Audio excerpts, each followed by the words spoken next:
No estaba preparado para esto. Lloré, grité, me enfurecí, y sinceramente, si alguien me pregunta quién pagó mi terapia después de ver el 1.7 de Bienvenido a Derry, yo respondo HBO. Este capítulo no es solo el más pesado de la temporada, es un golpe bien calculado en el estómago que reescribe cómo entendemos a la entidad, sus orígenes y lo que significa convivir con el mal en un pueblo con tanta historia rotunda como Derry. Spoilers adelante, vamos a desmenuzar todo escena por escena, evidencia por evidencia, y al final saco teorías, marcadas como posibles o probables, sobre hacia dónde nos empuja esto en las próximas temporadas. Si te gustan estos breakdowns y no quieres spoilers en futuros videos, suscríbete ahora. La serie opera con ciclos, y ese es el primer dato que hay que tener pegado a la frente. 1908, 1962, 1980. No es una anécdota estética, es la lógica de funcionamiento de la criatura.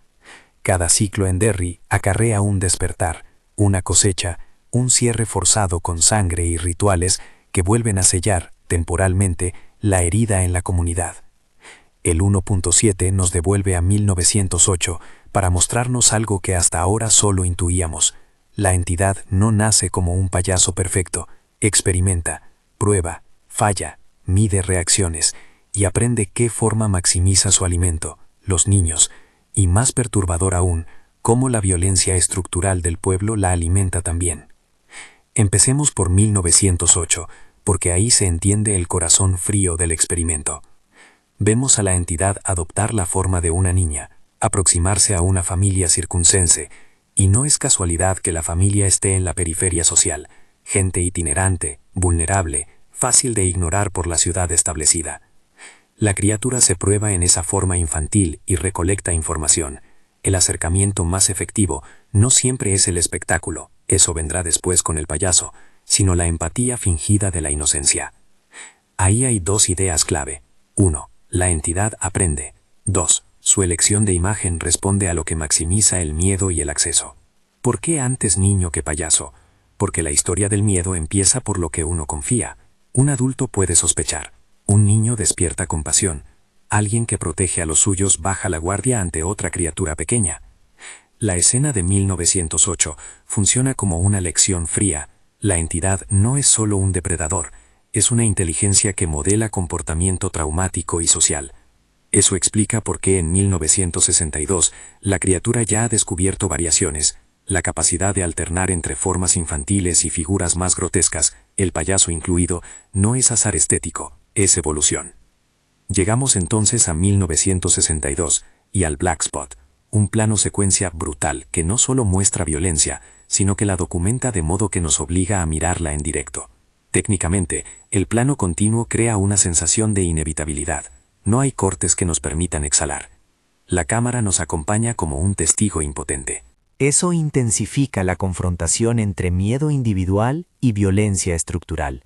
En esa escena confluyen tres combustibles: el miedo en sí, la impunidad armada y un racismo sistémico que hace que ciertos cuerpos sean carne de cañón mucho antes de que la entidad termine el trabajo.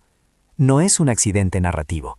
La serie está diciendo que la criatura prospera en contextos donde la violencia humana ya está normalizada.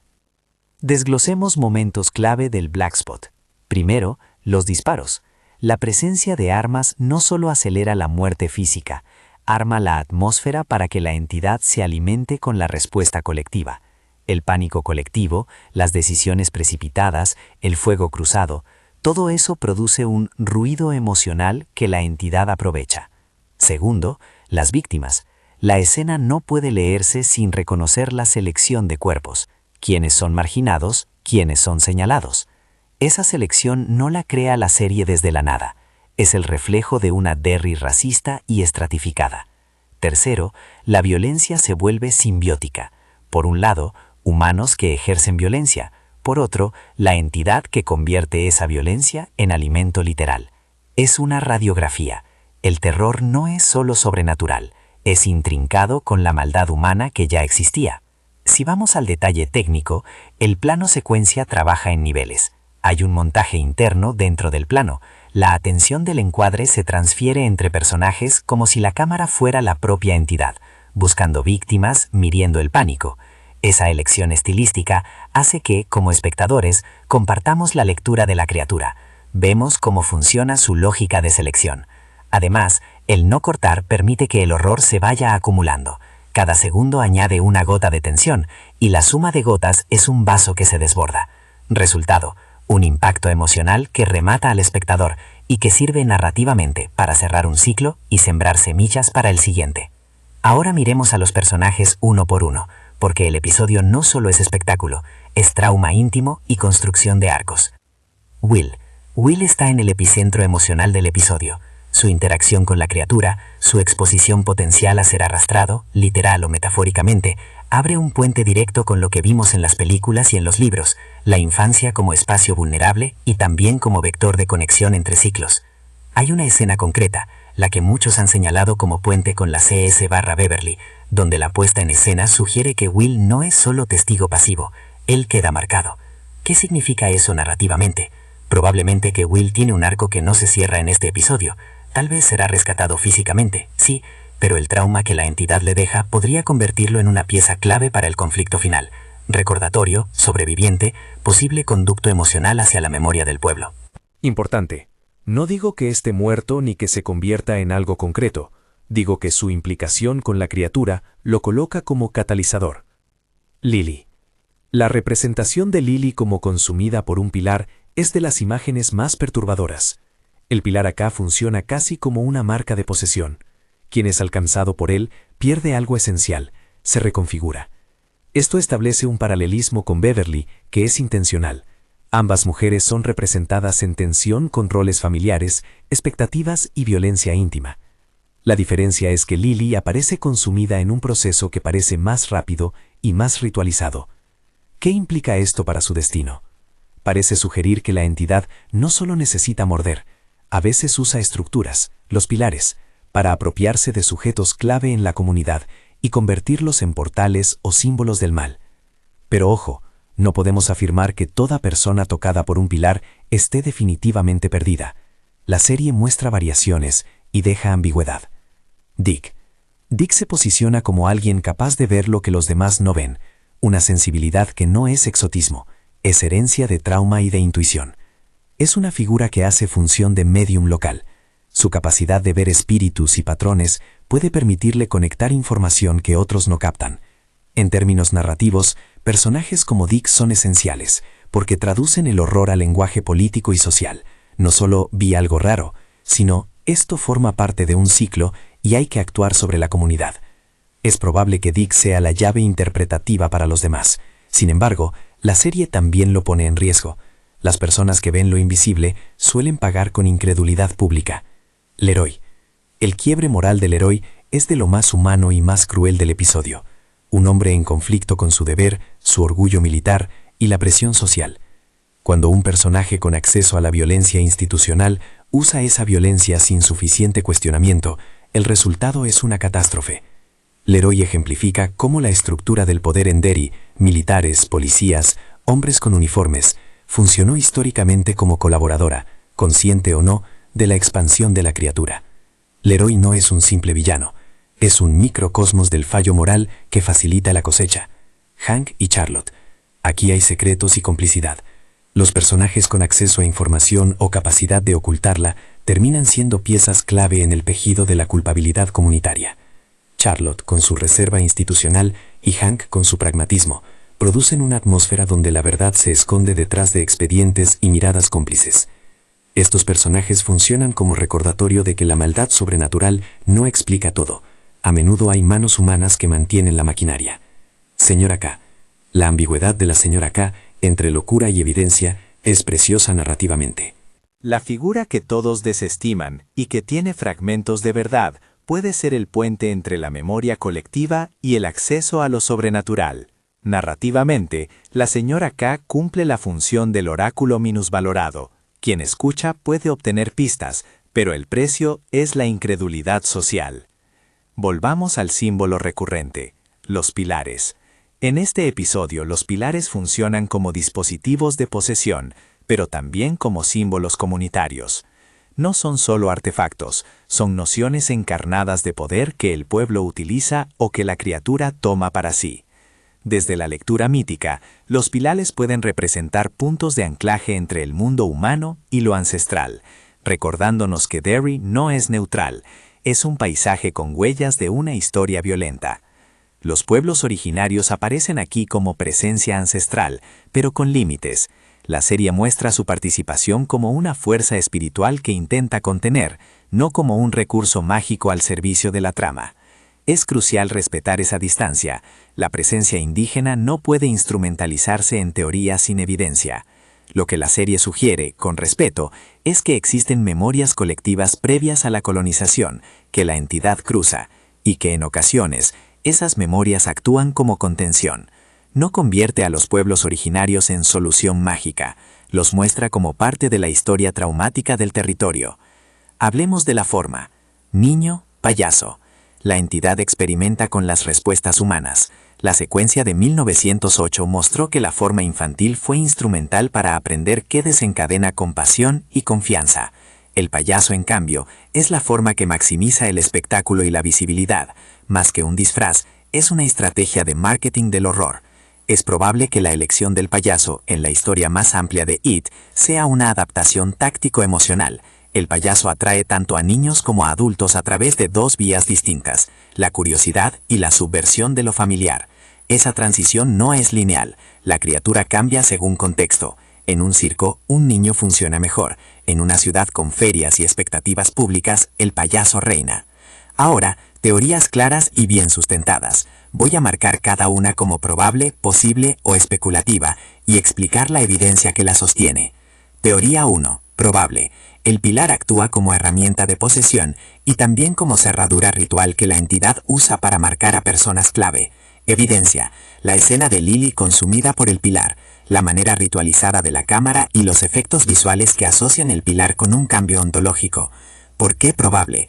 La serie repite el motivo, no es un gag puntual, es un mecanismo narrativo recurrente. Teoría 2. Posible. Will fue temporalmente secuestrado, o su vínculo con la criatura quedó tan marcado que lo convierte en un nodo de conexión entre ciclos. Evidencia. La escena que lo coloca en el foco del final, su interacción con imágenes que remiten a Beverly/CS, y la narrativa del canon que siempre usa a sobrevivientes como conductos emocionales. ¿Por qué posible? La serie sugiere su implicación, pero no entrega prueba definitiva de muerte o conversión. Teoría 3. Posible. 1908 no es un flashback aislado, es la primera parte de un mini arco que seguirá desplegándose en la temporada 2. Evidencia. La estructura serial. Cada temporada parece cubrir uno de los ciclos, y los hilos abiertos al final del episodio. ¿Por qué posible? Depende de decisiones de producción, pero la narrativa apunta en esa dirección. Teoría 4. Especulativa. Los pueblos originarios no solo contienen, sino que su presencia ancestral podría funcionar como contramedida simbólica que protagonistas modernos aprenderán a invocar. Evidencia. Ritos y símbolos que apuntan a memoria previa. ¿Por qué especulativa? La serie muestra respeto y límites. No hay suficiente para convertir esa presencia en solución mágica sin traicionar lo visto. Teoría 5. Probable. La evolución de formas de la entidad se interpreta como aprendizaje incremental. Por ende, veremos variaciones más sofisticadas de horror en ciclos futuros. Evidencia. La progresión de 1908 a 1962, y las insinuaciones de cambios técnicos y emocionales en la criatura. ¿Por qué probable? El episodio muestra aprendizaje y predicción. Una pregunta que este episodio le lanza a cualquiera de frente es, ¿qué tan culpable es Derry? No en términos poéticos, sino prácticos. El Black Spot demuestra que la criatura no opera en el vacío, prospera en un contexto donde la violencia ya está normalizada. Eso impone un desafío. Los protagonistas no solo pelean contra una entidad, pelean contra la complicidad del pueblo. Y eso eleva la apuesta, porque las soluciones no son únicamente sobrenaturales, implican justicia social, reconocimiento de culpas y reparación. La confrontación final no será solo contra Pennywise, la entidad, será contra una comunidad obligada a mirarse en el espejo. Esa idea abre teorías estratégicas sobre la estructura de próximas temporadas. Primero, la serie podría alternar entre rescates íntimos, Will, Lily, y revelaciones históricas, 1908 profundizado. Segundo, S2 y S3 podrían expandir los ciclos, completar lo incompleto en 1908, mostrar el aftershock de 1962 y preparar el terreno para los 80 con otra configuración emocional. Tercero, es posible, no confirmado, que personajes como Dick y la señora K cobren peso interpretativo, aportando claves para un final que no dependa de fuerza física, sino de memoria colectiva. Y sí, la escena final con Will C.S./Beverly es el clímax emocional. La conexión entre Will y Beverly, o la figura que recuerda a la C.S., funciona como espejo, herencia traumática. No es casualidad que la cámara conecte a un niño con una figura femenina que arrastra pasado. Esa imagen sugiere continuidad. Si la entidad perfora la infancia, perfora la línea generacional. La pregunta queda clavada. ¿Cómo se salva una comunidad que hereda el trauma intacto? ¿Rescate físico? Tal vez. ¿Curación colectiva? Mucho más difícil. Por eso el final tiene ese tono melancólico. La herida no se cierra con un solo acto heroico. Quiero detenerme un momento en el tratamiento del racismo. El Black Spot no es gore gratuito, es denuncia. Mostrar la muerte de cuerpos marginados dentro de la narrativa del monstruo es arriesgado, pero aquí hay intención. El horror sobrenatural sirve para exponer brutalidad humana. La crítica no debería convertirse en aplauso por lo sangriento, hay que leerlo como denuncia sistémica. Si la entidad se alimenta de miedo, el racismo y la impunidad son fertilizantes perfectos. También hay una lectura formal. La serie usa figuras históricas para simbolizar instituciones fallidas. Militares o autoridades que desestiman advertencias reciben castigo moral y narrativo. No son caricaturas, son retratos de negligencia. Y lo que ocurre en el Black Spot también funciona como metáfora. Derry no protege a todos por igual, y la entidad capitaliza esa desigualdad. Vuelvo a lo personal. Yo lloré 3 veces en este episodio, no por el gore en sí, sino por cómo la serie mezcla lo íntimo con lo político. La escena de Lily me quebró, la reacción de Will me dejó una punta de miedo que todavía arde, y la impotencia frente al plano secuencia se siente casi física. Esa reacción es narrativa, involucra, obliga a pensar, a investigar, a teorizar. Y por eso estoy aquí explicándolo, no porque tenga la verdad definitiva, sino porque las piezas que entregaron son ricas y peligrosas. Y en cuanto a guiños con las películas, la serie respeta el canon pero lo expande. Hay homenajes, gestos, imágenes y también reescrituras con audacia. Es importante separar homenaje de reinterpretación. El payaso sigue siendo central, sí, pero su génesis ahora trae capas nuevas. Aprendizaje, experimentación, adaptación. Eso no contradice lo anterior, lo contextualiza. Donde las películas mostraron a la entidad en su esplendor, la serie regresa al taller donde se forjó el monstruo. Un par de microganchos que dejo sobre la mesa. Ojo con los objetos repetidos entre 1908 y 1962. Y no pierdan detalle de los diálogos al inicio del episodio. Hay frases que funcionan como coordenadas temporales. Este tipo de pistas suelen sostener teorías futuras más sólidas. Sobre lo que podría pasar con Will y Lily. Escenario A. Posible. Will sobrevive físicamente, pero queda marcado. Su trauma lo vuelve testigo clave para unir pistas. Escenario B. Especulativo. Will se vuelve conductor de recuerdos ancestrales o una voz que otros escuchan. Potente, pero requiere construcción cuidadosa. Escenario C. Probable para Lily. El consumo por el pilar la convierte en símbolo/advertencia pública, detonando conciencia en personas que antes negaban. Antes de cerrar con predicciones, subrayo algo técnico. Cámara, sonido y montaje no buscan solo asustar, buscan alinearnos con la lógica de la criatura y con la lógica comunitaria. El diseño sonoro mezcla el latido colectivo con una ciudad que parece respirar como un organismo. No es decoración, es narrativa. Derry y la entidad están entrelazados. Por eso la confrontación final no será solo un pelea y ya, sino un redefinirse como comunidad. Entonces, ¿qué viene? Mis predicciones con su nivel. Probable. S2 profundiza 1908 y muestra más experimentación. Posible. Personajes marginales como Dick o la señora K toman roles clave en la contención. Posible. El componente social crece. La cura implica enfrentar la historia de Derry no solo a la criatura. Especulativo. Alguien sacrificará una normalidad para servir como ancla contra la entidad. Depende del tono de showrunners. Cierre emotivo. El 107 revaloriza el universo de It. No se trata solo de sustos, se trata de memoria, complicidad y aprendizaje monstruoso. La entidad no es solo una fuerza atemporal, se alimenta de lo que los humanos ya prepararon: racismo, violencia, negligencia. Derry se convierte en espejo. Para vencer lo sobrenatural, primero hay que reconocer pecados colectivos. Es una apuesta arriesgada, porque convierte el conflicto en tarea moral además de fantástica.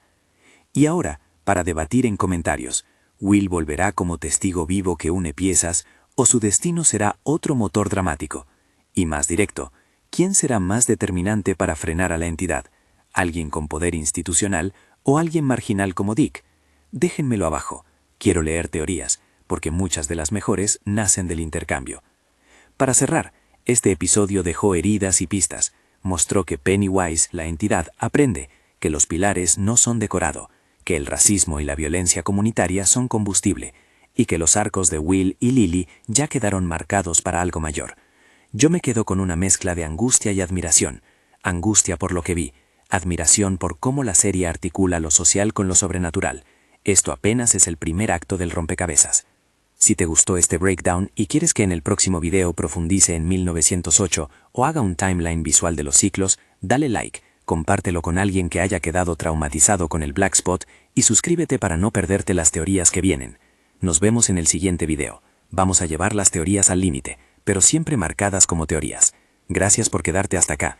Y por favor, cuidemos entre todos cómo hablamos de violencia y comunidades sensibles cuando comentamos estos episodios.